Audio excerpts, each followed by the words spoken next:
Good morning, y'all. This is the View from the Pew. It's Monday morning, May the 18th, 2020, and we're looking at the commands of Christ.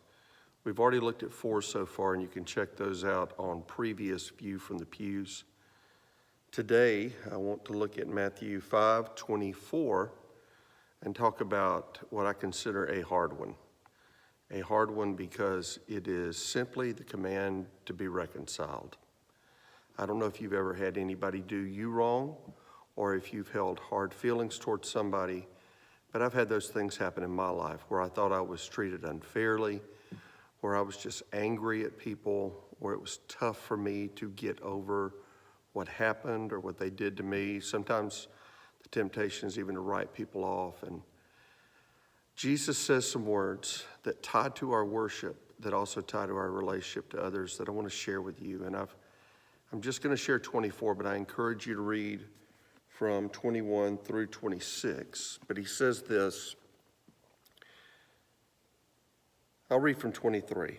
Therefore, if you bring your gift to the altar, and there remember that your brother has something against you, leave your gift there before the altar and go your way.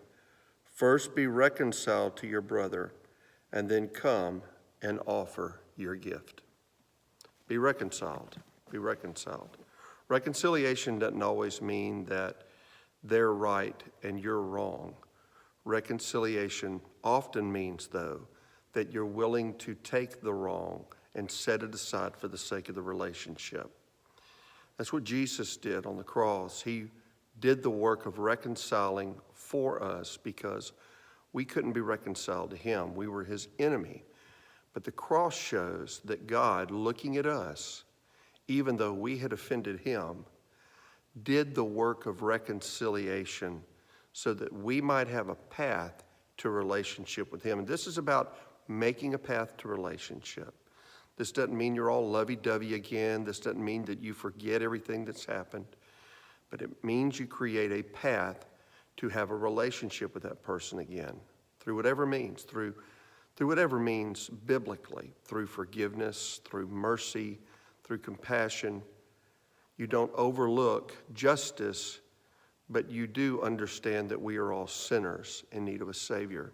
And as Christ forgave you, you forgive them. As Christ overlooks our sin, you overlook their sin. It's not easy. It's impossible without Jesus Christ. And I believe only a child of God can fully express this because they have the Spirit of God living within them. So I pray you'll take some time and think about this thing called reconciliation today. And if God lays someone on your heart you need to reconcile with, I pray that he will give you the grace, the strength, the courage, the power to make it right as far as you are concerned. You can't control the other person, but as far as you are concerned, pray that God will help you make it right. I know I'm going to listen to God with regard to that today and prayerfully consider what I need to do, if anything, to reconcile with others. So God bless you. You have a great Monday, and let's go out serving God in all we do.